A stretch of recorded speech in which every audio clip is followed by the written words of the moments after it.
berpendapat dan menjawab pertanyaan.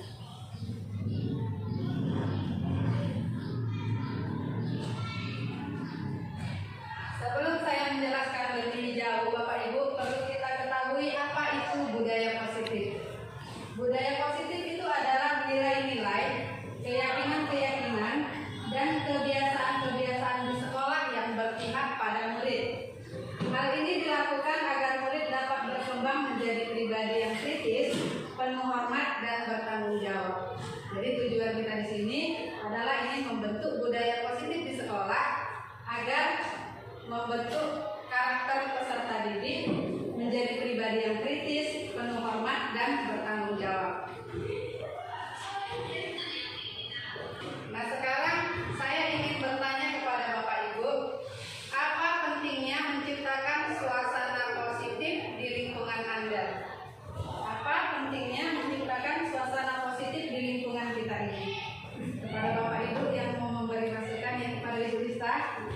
Terima kasih kepada Bu Lili yang telah memberikan kesempatan kepada saya untuk mengutarakan pentingnya menciptakan suasana positif di lingkungan sekolah kita ini.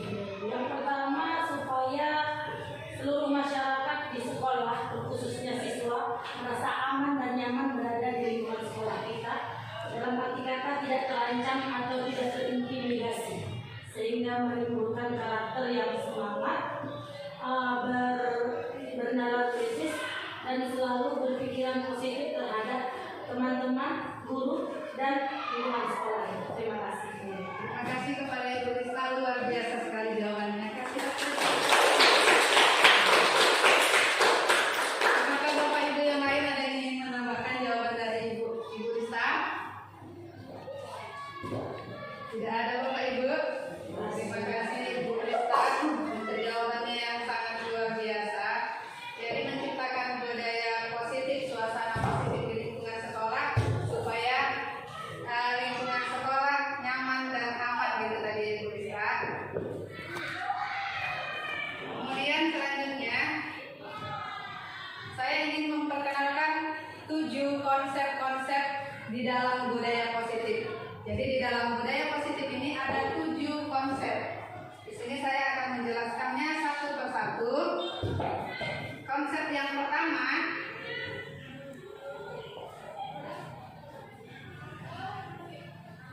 perubahan paradigma belajar. Bapak Ibu akan melakukan kegiatan cobalah buka. Kemudian ini kita melakukan sebuah kegiatan ya Bapak Ibu untuk kita lakukan. Ini merupakan suatu pertanyaan pemantik.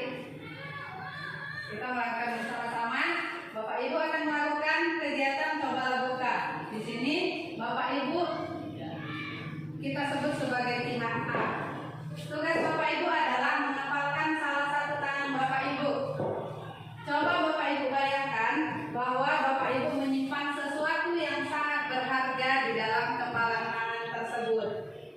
Bapak Ibu perlu menjaga benda tersebut sekuat tenaga karena begitu pentingnya untuk kehidupan Bapak Ibu. Tugas rekan Bapak Ibu si B, tadi Bapak Ibu sebagai A, kemudian ada rekannya yaitu B. Nah, rekan Bapak Ibu adalah tugasnya mencoba dengan segala cara untuk membuka kepalan tangan tersebut. Teman Bapak Ibu boleh membukanya dengan cara membujuk, menghardik, mengintimidasi, memarahi, menggoda, menggelitiki, bahkan menawari Bapak Ibu uang agar Bapak Ibu bersedia membuka kepalan tangan tersebut. Ayo coba Bapak Ibu, mari kita lakukan bersama-sama. Cepat. Bayangkan bahwa di kepalan tersebut ada benda yang paling berharga.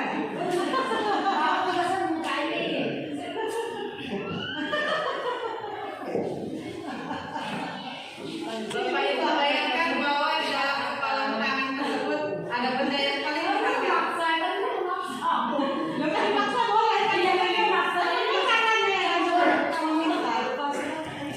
Iya, Bu Feni bukan apa?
kasih Ya, Bapak ini Ibu. ini jadi yang balas. Biasa. Sedikit isinya. Dan saya bilang kepada yang paling berharga. Nah, pertanyaan yang terakhir Bapak Ibu, dalam kegiatan ini permainan kepala tangan kita tadi, sesungguhnya siapa yang memegang kendali atau kontrol untuk membuka atau menutup telapak tangan? Dalam permainan buka tutup telapak tangan tadi, siapa pemegang kendali atau kontrol yang sesungguhnya? Diri sendiri. Diri sendiri. Bagaimana dengan Bapak? Yang memegang tangannya Bu Krista. Bagaimana dengan Bu Penny? Yang memegang tadi. Berarti diri sendiri. Bu Rana? Si A. Yang membujuknya. Yang membujuk. Ya. Baiklah Bapak Ibu, terima kasih untuk jawabannya. Saya akan menjelaskan sedikit tentang kendali dan kontrol.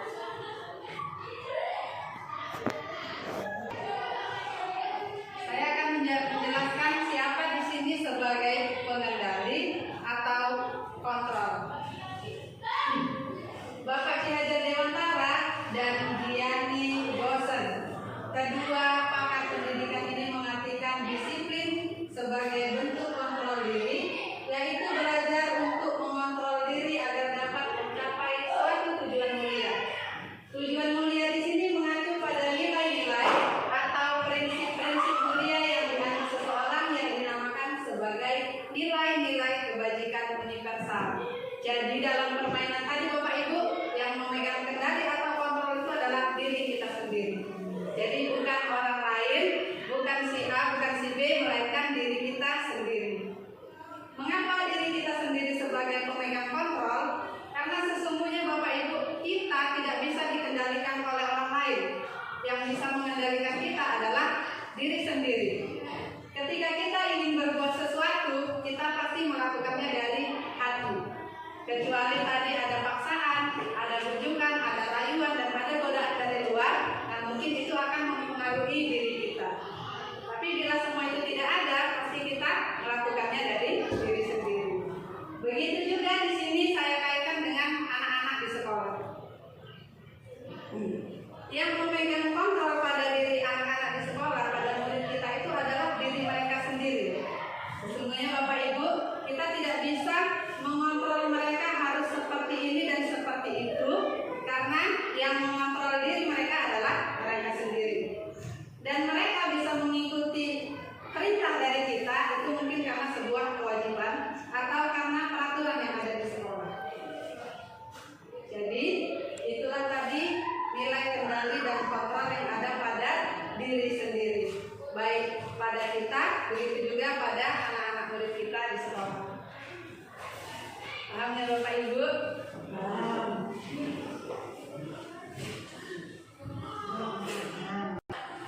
Kemudian Bapak Ibu, nilai-nilai kebajikan universal yang saya sebut tadi, yang dicetuskan oleh pakar pendidikan kita Bapak Ki Hajar Dewantara dan Diani Gose, itu tercantum pada profil pelajar Pancasila. Jadi profil pelajar Pancasila ini adalah nilai-nilai kebajikan yang diyakini dan disepakati bersama.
kuat.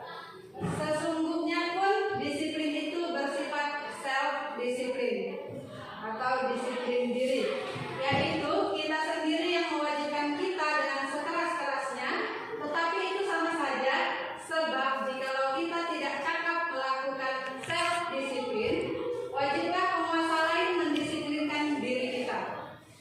Dan peraturan demikian itulah harus ada di dalam suasana yang merdeka. Itu kata Bapak Ki Hajar Dewantara.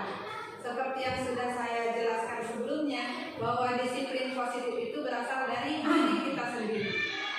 Jadi disiplin positif itu merupakan disiplin diri yang tumbuhnya dari dalam hati dan kemauan kita sendiri. Kalau kita tidak bisa menjadi self-disiplin atau disiplin diri, barulah penguasa lain yang mendisiplinkan kita. Sama seperti di sekolah ini, kita yang mendisiplinkan anak-anak murid kita. Ada sebagian anak murid yang sudah mempunyai disiplin diri, ya Bapak Ibu. Dia mengerti tugas dan tanggung jawabnya di sekolah. Setiap pagi datang ke sekolah, dia langsung mengambil sapu untuk kebersihan. Kenapa bisa demikian? Itu sudah ada di dalam dirinya, sudah tertanam di dalam dirinya. Jadi dia setiap pagi sudah tahu kewajiban saya datang ke sekolah itu menyapu. Tapi ada sebagian anak murid yang tidak melakukan kewajibannya. Dia tidak memiliki disiplin di dalam dirinya, nggak ada di dalam dirinya. Jadi anak-anak yang demikian itu yang harus kita disiplinkan. Jadi peran kita lah yang membuat anak-anak itu supaya disiplin. Itu ya Bapak Ibu. Nah kemudian selanjutnya yang kedua, yang pertama tadi mengenai paradigma pembelajaran. Konsep budaya positif yang kedua adalah teori motivasi, hukuman dan restitusi. Di sini Diane dosen dalam bukunya Restructuring School Discipline menyatakan ada 3 motivasi perilaku manusia, yaitu yang pertama untuk menghindari ketidaknyamanan atau hukuman, yang kedua untuk mendapatkan imbalan atau penghargaan dari orang lain, dan yang ketiga untuk menjadi orang yang mereka inginkan dan menghargai diri sendiri dengan nilai-nilai yang mereka percaya. Dari ketiga motivasi yang sudah saya sebutkan di depan, benar kan Bapak Ibu, seperti itu kita memotivasi anak-anak supaya memiliki disiplin. Yang pertama, anak-anak itu takut karena menghindari ketidaknyamanan atau hukuman. Makanya dia menerapkan disiplin. Takut nanti kalau enggak baris tepat waktu dimarahin ibu guru. Nanti kalau enggak belajar di dalam kelas kalau main-main aja nanti dihukum ibu guru. Seperti itu ya Bu. Dan yang kedua, untuk mendapatkan imbalan atau penghargaan dari orang lain. Ini ada cerita yang guru yang memotivasi siswa seperti itu. Karena ada siswanya yang terlalu bandel, supaya siswa itu disiplin, kita mengiming-imingnya hadiah. Tulis nak, nanti kalau kamu nulis, ibu kasih nilai 100. Ya kan Bapak Ibu? Atau ada yang, ayo nak nyapu, ini dia tidak mau dia menyapu, tapi kita suruh sapu nanti siap nyapu, ibu belikan permen, gitu. Itu ada hadiah atau imbalan. Atau setiap masuk ke kelas supaya tertib, itu setiap masuk ke kelas kita juga memberi hadiah kepada siswa supaya tertib masuknya. Karena kalau nggak diberi hadiah, anaknya lari-lari, tidak bisa tertib. Jadi kalau setiap mau masuk kelas kita menunggu dengan hadiah, mereka pun tertib. Itu jenis motivasi yang kedua. Motivasi yang ketiga untuk menjadi orang yang mereka inginkan dan menghargai diri sendiri dengan nilai-nilai yang mereka percaya. Nah, seharusnya motivasi ketiga inilah yang kita terapkan ke anak didik kita di sekolah. Motivasi yang membuat anak-anak didik kita menjadi orang yang mereka inginkan, menjadi orang yang bisa menghargai diri sendiri, dan menjadi orang yang memiliki nilai-nilai yang mereka percaya dalam dirinya sendiri. Seharusnya Bapak Ibu, motivasi yang ketiga inilah yang harus kita terapkan kepada anak-anak. Jangan diberi hukuman dan jangan diberi imbalan. Karena hukuman dan imbalan ini bisa berdampak buruk untuk mereka ke depannya. Itulah tadi mengenai teori motivasi yang sudah saya jelaskan. Kemudian selanjutnya ada hukuman dan konsekuensi. Bapak Ibu, hukuman dan konsekuensi itu berbeda, tidak sama. Kalau hukuman itu adalah tindakan terhadap suatu pelanggaran, pada umumnya berbentuk hukuman atau konsekuensi. Di sini kita akan mempelajari program disiplin positif yang dinamakan restitusi. Apa itu restitusi? Restitusi adalah proses menciptakan kondisi bagi murid untuk memperbaiki kesalahan mereka sehingga mereka bisa kembali pada kelompok mereka dengan karakter yang lebih kuat. Itu menurut dosen tahun 2004. Sebelum kita membahas lebih dalam tentang penerapan restitusi, kita perlu bertanya dulu, apakah perbedaan antara hukuman dan konsekuensi? Bila sama, di mana persamaannya? Dan bila berbeda, bagaimana perbedaannya? Sekarang saya ingin bertanya kepada Bapak Ibu. Bapak Ibu, ada yang tahu hukuman itu apa? Bagaimana yang disebut dengan hukuman?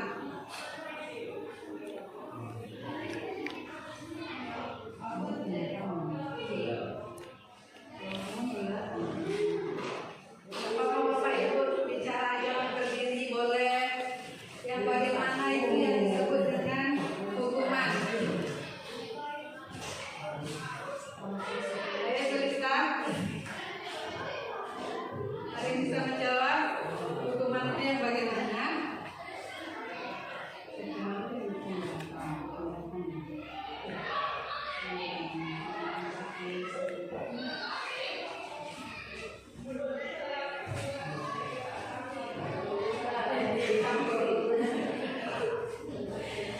Ya, kalau menurut saya ya Bu ya, kalau hukuman itu tindakan atau perilaku yang kita berikan kepada seseorang yang melanggar peraturan. Kalau konsekuensi, apa yang juga bisa Bu? Kalau konsekuensi itu sebatas dia tata tertib yang kalau kita langgar kita akan mendapat hukuman. Tapi kalau konsekuensi itu belum berarti dia mendapat hukuman. Kalau hukuman sudah berarti dia melanggar peraturan. Terima kasih Bu Lista. Jawaban Ibu memang luar biasa. Dari tadi Bu Lista sampai beres.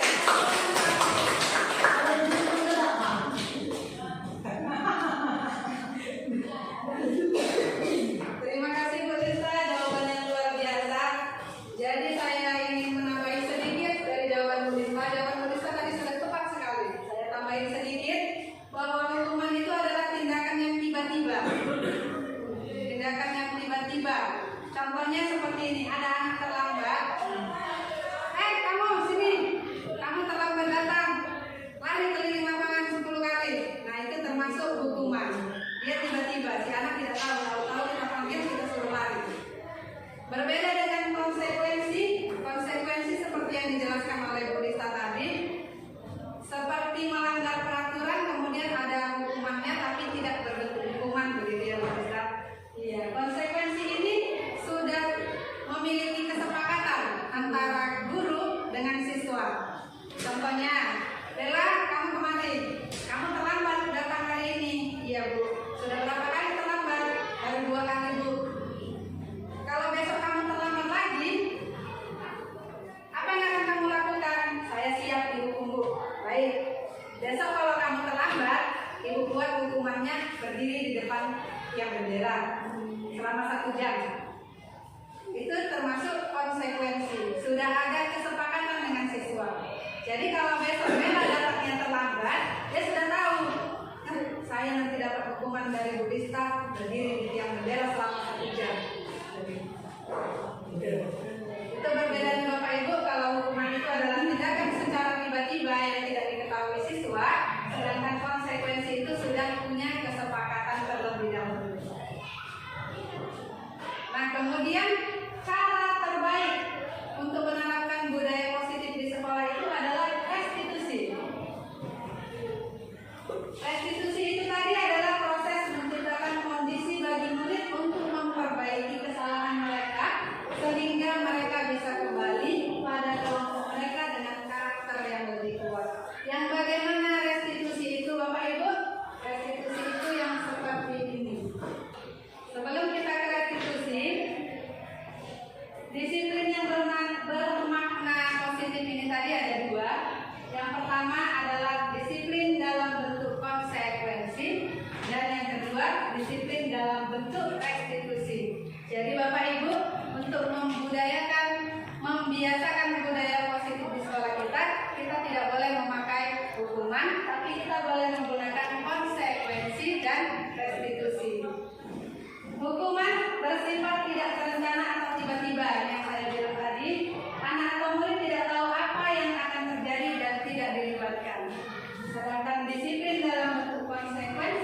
dan sudah disetujui antara murid dengan guru.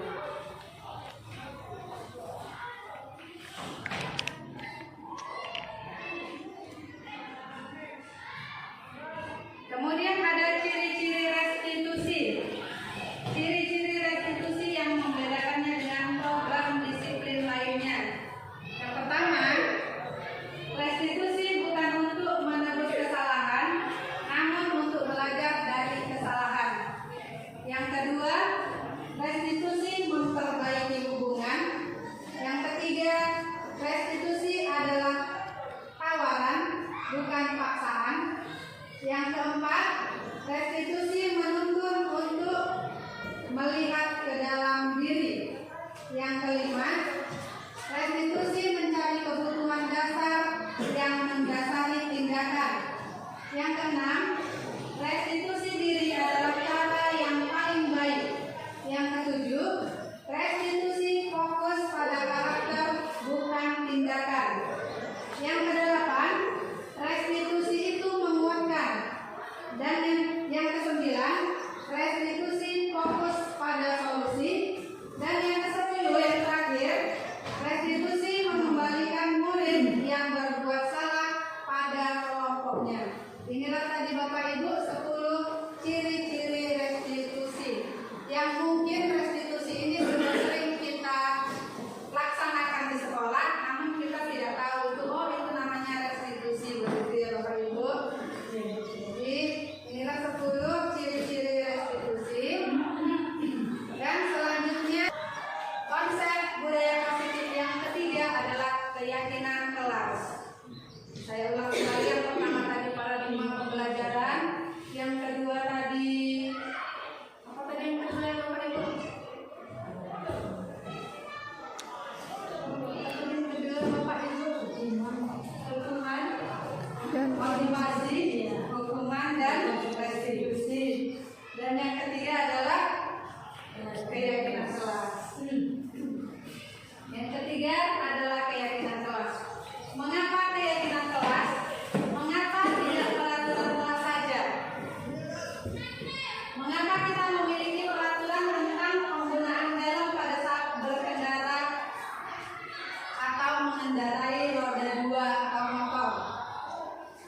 Bisa berikan jawabannya Bapak Ibu, gantianlah jangan tulis saja.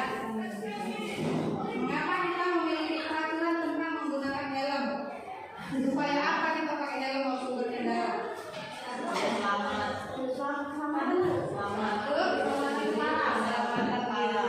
Keselamatan kepala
sehat disuruh diri sendiri.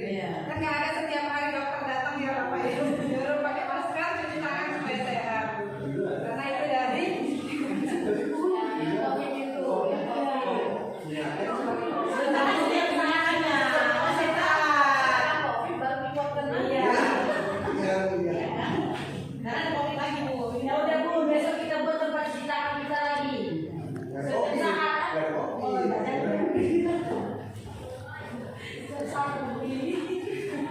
Terima kasih Bapak Ibu yang menjawab tadi, jawaban Bapak Ibu tadi itulah yang disebut dengan keyakinan. Itu dari keyakinan. Apa itu keyakinan? Keyakinan adalah nilai-nilai kebajikan yang akan memotivasi seseorang dari dalam. Jadi itu dari dalam diri. Tidak ada pengaruh dari luar ya Bapak Ibu. Itu dari dalam diri kita.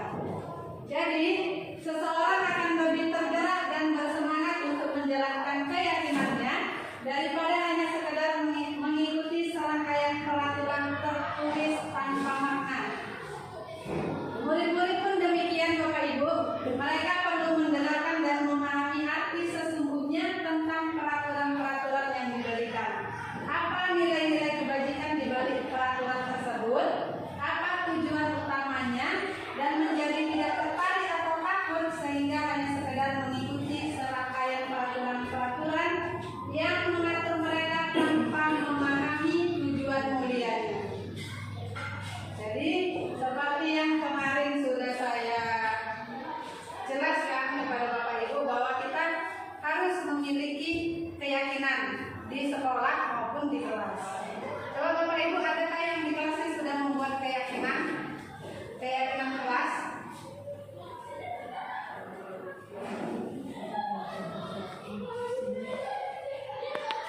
Adakah yang sudah membuat keyakinan kelas di dalam kelasnya Bapak Ibu? Keyakinan kelas itu seperti peraturan, tapi bukan peraturan.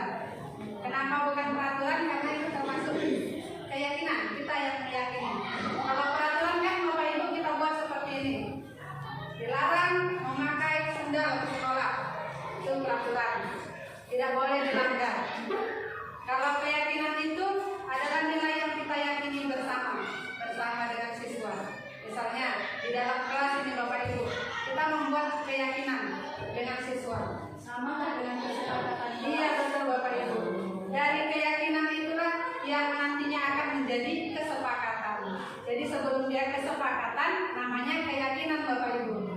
Keyakinan antara guru dengan siswa. Ada yang udah buat Bapak Ibu?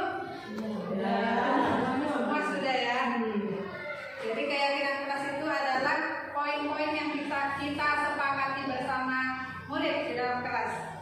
Misalnya seluruh anggota kelas kita suruh membuat satu poin. Apa yang menurut mereka positif untuk dilakukan. Misalnya jangan keluar-keluar di saat jam pelajaran. Atau misalnya tetap menjaga kebersihan kelas tetap rapi. Nah itu nanti kalau di kelas jumlah siswanya ada 30 orang misalnya, nah itu kan pasti nanti ada tuh jawabannya yang sama-sama. Jadi nanti kita sepakati bersama.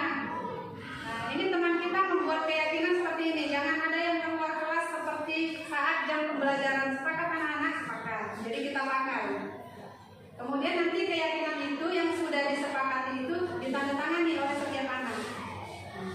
Jadi keyakinan-keyakinan itulah yang akan kita yang sudah kita sepakati tadi, itulah yang akan kita terapkan untuk selanjutnya. Harus diikuti karena sudah disepakati dan sudah ditandatangani. Jadi seperti itu kita mengajak anak-anak murid kita untuk memberi keyakinan mereka sendiri. Mereka maunya seperti apa belajar di dalam kelas.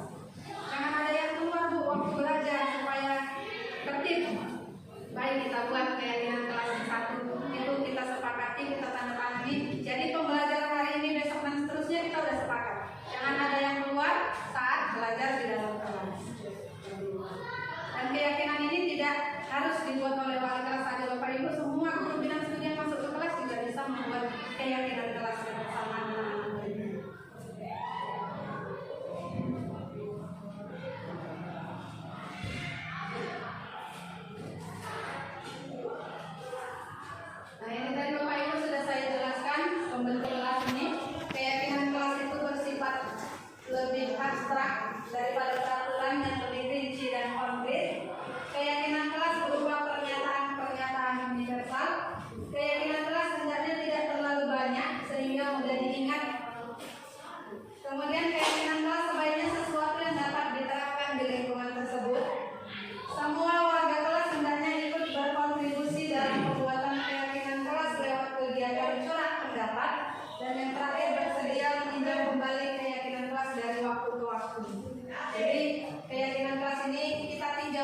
sewaktu. Kalau nanti ada murid yang lupa waktu belajar tadi keluar, kan sini nak kita sudah punya kesepakatan yang sudah kita yakini bersama bahwa belajar di dalam kelas tidak boleh keluar. Jadi sudah ada kesepakatan dan keyakinan juga. Prosedur pembentukan keyakinan kelas tadi juga sudah sedikit saya sebutkan. Ini mempersilakan seluruh anak yang ada di dalam kelas untuk mencurahkan pendapatnya tentang keyakinan apa yang diyakini mereka, kemudian mencatat semuanya di selembar kertas, kemudian menyusun keyakinan kelas.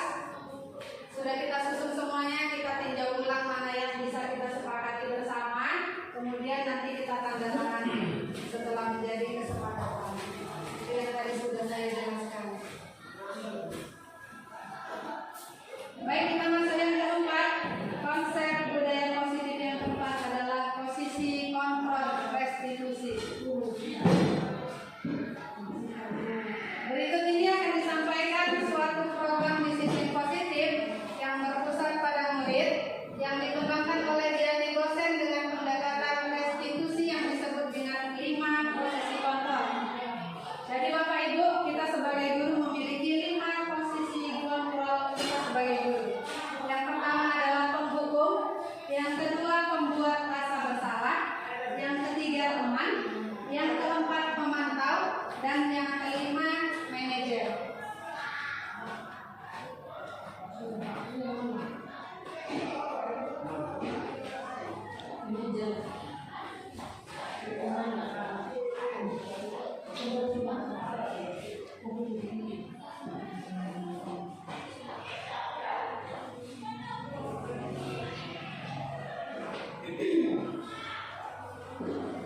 Kemudian konsep yang kelima ya Bapak Ibu. Konsep budaya positif yang kelima adalah 5 kebutuhan dasar manusia. Jadi kebutuhan dasar manusia ada 5. Yang pertama itu kebutuhan untuk bertahan hidup. Yang kedua kasih sayang dan rasa diterima. Yang ketiga kebebasan. Yang keempat kesenangan. Dan yang kelima penguasaan.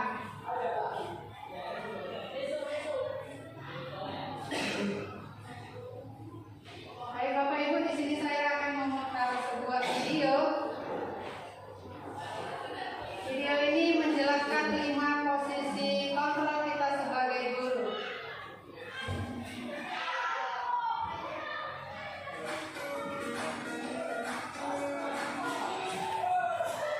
Salam bahagia Ibu dan Bapak Guru hebat. Dalam penerapan disiplin positif restitusi, salah satu program yang dikembangkan adalah 5 posisi kontrol. 5 posisi kontrol restitusi adalah proses perjalanan seorang anak agar dapat mengambil dirinya. Pada video kali ini, kita akan membahas tentang 5 posisi kontrol yang dikenalkan oleh Diani Gosen dan contoh penerapannya.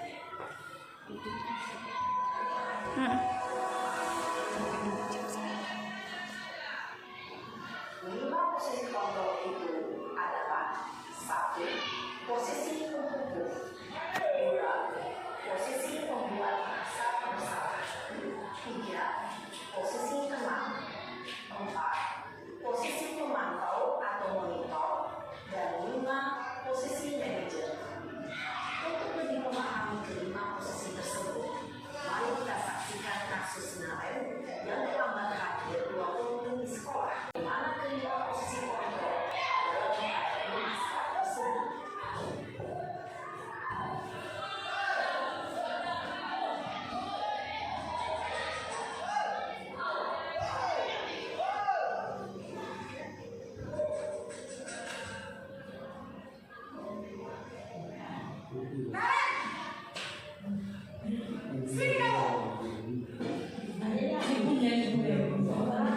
Selalu terlambat.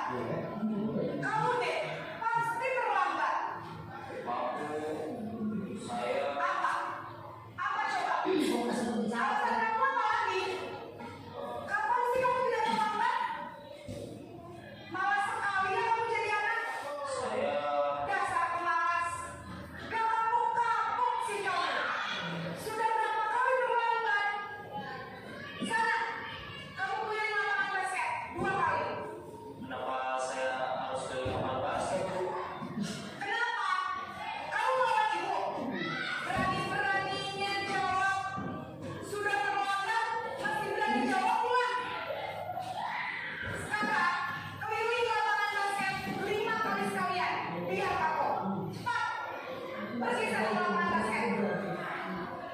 saudara itu karena mereka Posisi itu biasanya berjalan dengan nada tinggi, mengharui, menunjuk-nunjuk, menyakiti, dan menunjuk. jadi Memang bisa berubah fisik maupun psikis. Ibu dan bapak ibu hebat. Dampak yang terjadi pada murid ketika guru berada pada posisi pemukul adalah murid cenderung akan menggelombang, bahkan bukan rendah.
seniman agar dapat terus mengasah dan mengembangkan positif pendidikan itu.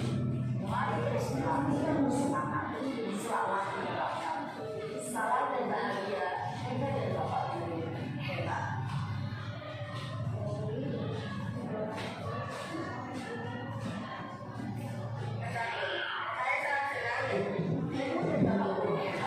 Setelah mengamati adanya ideal, si ideal dan pihak pada murid, namun tidak dapat terus selamat menerapkan. Salam dan bahagia Bunda dan Bapak Guru hebat.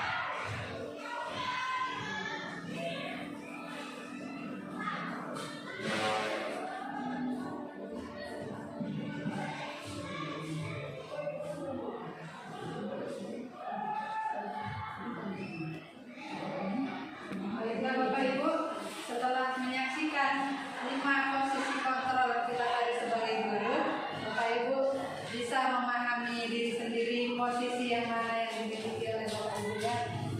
Cukup dari hati aja. Oh saya posisi sebagai itu, sebagai itu, sebagai itu ya. Tapi posisi yang baik yang harus kita terapkan itu adalah dari posisi yang mana Bapak Ibu? Manajer, sebagai manajer.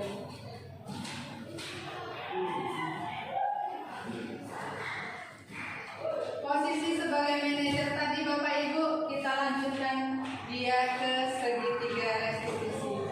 Ini tadi sudah kita bahas sedikit tentang restitusi. Sekarang ini adalah konsep yang ke-6. Konsep yang ke-6 adalah segitiga restitusi. Ada 3 tahap dalam menjalankan segitiga restitusi. Tahap yang pertama adalah menstabilkan identitas. Tahap yang kedua adalah validasi tindakan yang salah. Dan tahap yang ketiga adalah menanyakan keyakinan. Ini 3 tahap segitiga restitusi itu. Bagaimana contohnya? Saya juga memiliki contohnya di sini Bapak Ibu yang bisa kita saksikan bersama-sama.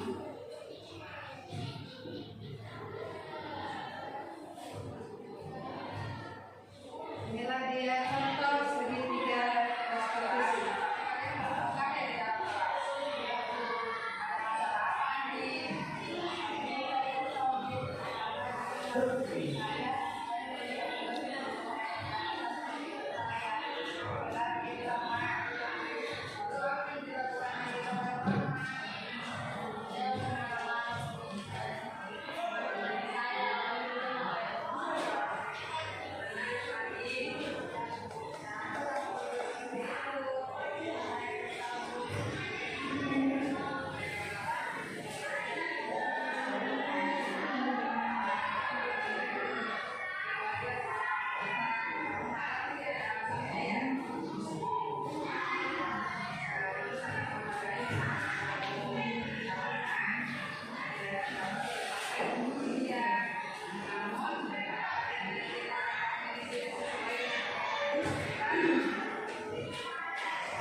sebagai guru kita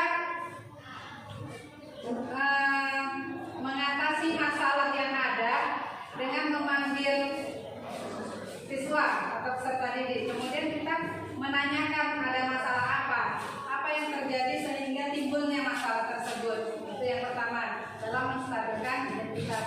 Kemudian yang kedua, validasi tindakan yang salah. Di sini kita menanyakan kepada anak tersebut keyakinan apa yang sudah dilanggar, apa yang tidak bisa mereka lakukan sehingga masalah itu bisa terjadi, gitu ya. Kemudian yang ketiga adalah menanyakan keyakinan. Menanyakan keyakinan ini di sini kita mencoba berkomunikasi dengan anak tersebut mengenai apa yang harus mereka lakukan ke depannya untuk mengatasi masalah ini. Kita mencari solusinya bersama. Jadi bukan hanya kita sendiri yang kamu harus seperti ini menuruti kemauan kita, bukan begitu. Tapi kita mencari solusinya bersama. Apa yang akan kamu lakukan ke depannya? Apakah dia mau minta maaf atau mau memperbaiki kesalahannya atau bagaimana? Itulah tadi segitiga restitusi yang ada di dalam 5 posisi kontrol sebagai manajer yang harus kita terapkan sebagai guru di sekolah. Baik Bapak Ibu, demikian saja video singkat yang bisa saya jelaskan di sini. Jadi karena Bapak Ibu sudah mendengarkan, sudah cukup lama dulu di sini mendengarkan saya, sudah kepanasan juga. Jadi kita buat sedikit ice breaking supaya menyegarkan di Bapak Ibu. Jadi saya mohon sama Bapak Ibu supaya berdiri dari tempat duduknya. Berdiri Bapak Ibu.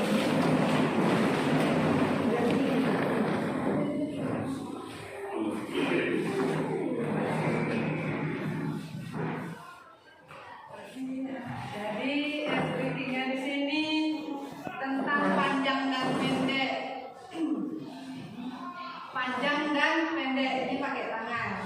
Kalau nanti saya bilang panjang, tangannya pendek.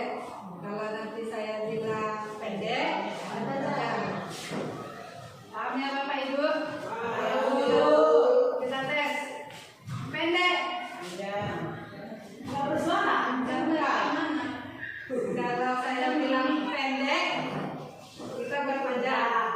Kalau saya bilang panjang, kita berpendek. Ini panjangnya begini, pendeknya begini. Ini ada tangannya begini, bukan begini. Ya, baik, saya ulangi sekali lagi. Panjang, pendek.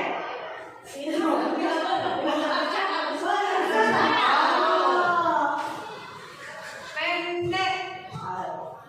Panjang, panjang, pendek.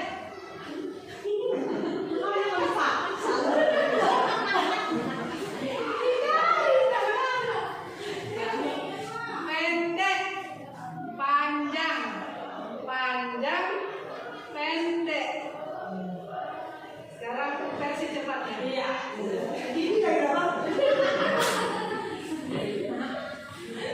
Panjang, pendek, pendek, panjang, panjang, sama usah, ada pendek.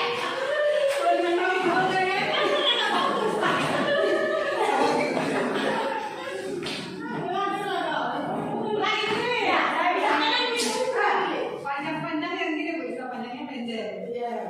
Keren.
keyakinan kelas?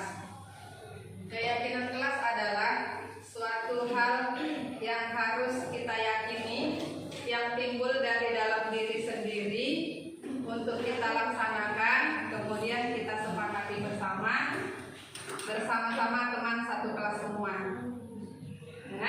Nah, keyakinan kelas ini termasuk salah satu budaya positif.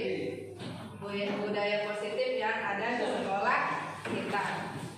Budaya positif itu adalah kata-kata yang positif. Tidak boleh kata yang negatif. Kalau kata yang positif itu tidak boleh ada kata jangan, dilarang, atau tidak boleh. Contohnya, kalau ada sampah berserakan, jangan bilang jangan membuang sampah sembarangan. Itu termasuk kata yang negatif karena ada kata jangan di depannya. Jadi bagaimana supaya menjadi kata yang positif? Iya, buanglah sampah pada tempatnya. Contoh yang kedua, kalau kelasnya ini ribut, kemudian ada salah satu teman mengatakan jangan ribut, itu termasuk kata yang negatif. Tidak boleh. Seharusnya kita memakai kata yang positif. Bagaimana seharusnya kita mengatakannya? Tetaplah tertib dan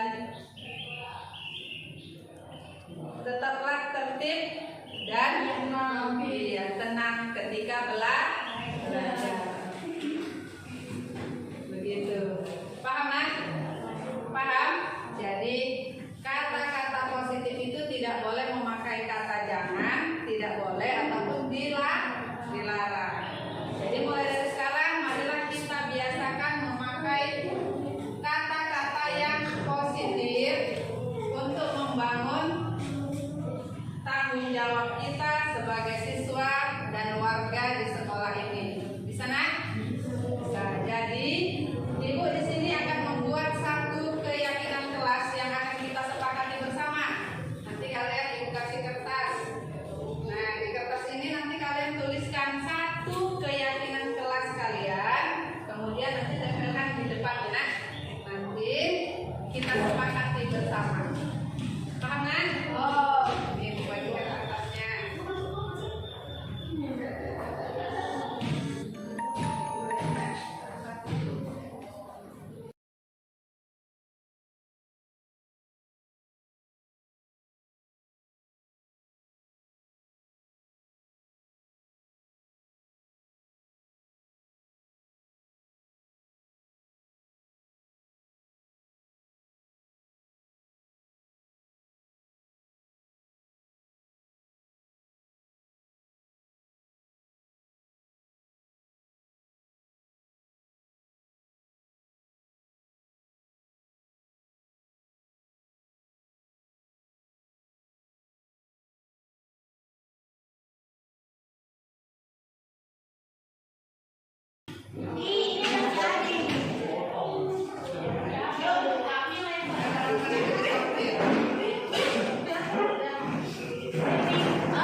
setiap hari piket.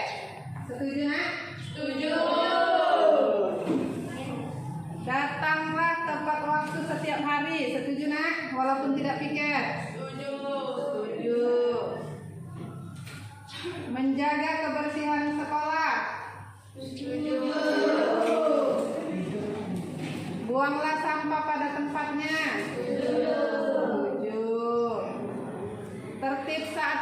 belajar? Setuju.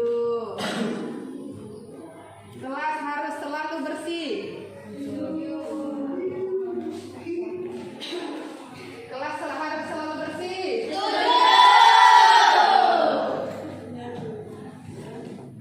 Kekompakan satu kelas.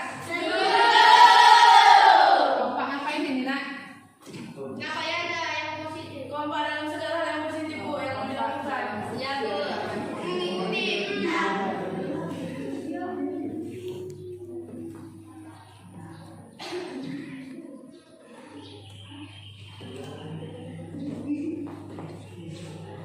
Ini satu lagi, memiliki jiwa sefrekuensi satu kelas. Ini sefrekuensi kayak mana nih, Nak?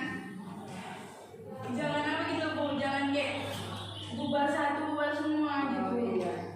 Tetap berteman. Satu kelas ini adalah saudara. Tetap berteman, tidak boleh saling, tidak boleh saling menghujat, tidak boleh bermusuh-musuhan, tidak boleh bully antar teman. Dengar, Nak? Satu kelas adalah saudara. Tidak boleh berkelahi, apalagi berkelahi gara-gara jawaban. Nah, jadi inilah kesepakatan atau keyakinan kelas yang sudah kita sepakati. Ini yang Ibu ambil, banyak yang sama, jadi ini Ibu ambil. Jadi ada 8 keyakinan kelas yang harus kita sepakati. Ya, Nak? Jadi kesepakatan ini akan Ibu suruh kalian satu persatu menandatanganinya karena sudah sepakat. Dan kesepakatan ini harus kita jalani, kan udah kita sepakati. Ya, Nak? Contohnya seperti tadi, kelas harus bersih setiap hari. Sudah disepakati semua, kan, Nak? Jadi kalau ada sampah diambil, jangan dilewatin aja. Karena sudah sepakat. Paham ya, Nak? Jadi kesepakatan ini kita tanda tangani supaya ada bukti nyata yang jelas bahwa kalian sudah sepakat dengan keyakinan kelas yang sudah kita buat. Ya? Sudah.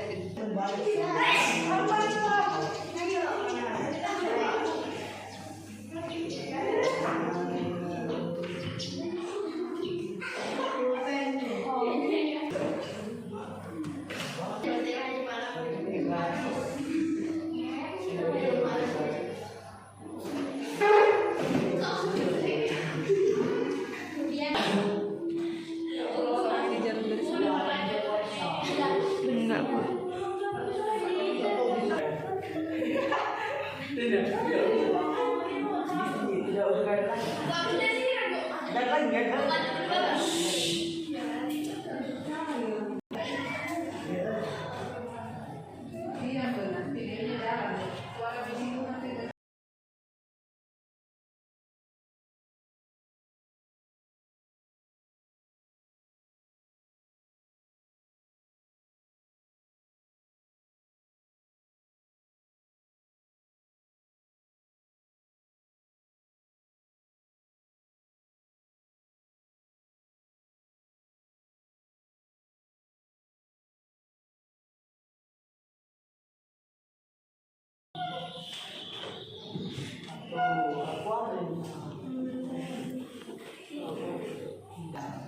Baiklah anak-anak, itulah tadi keyakinan kelas yang sudah kita sepakati bersama dan juga kalian tanda tangan di sini. Jadi ini adalah bukti bahwa kesepakatan kita sudah sah, ya, Nak. Dan mulai besok dan seterusnya kita harus mengamalkan keyakinan kelas kita dengan budaya yang positif. Baiklah anak-anak, demikian keyakinan kelas kita. Terima kasih. Wassalamualaikum warahmatullahi wabarakatuh.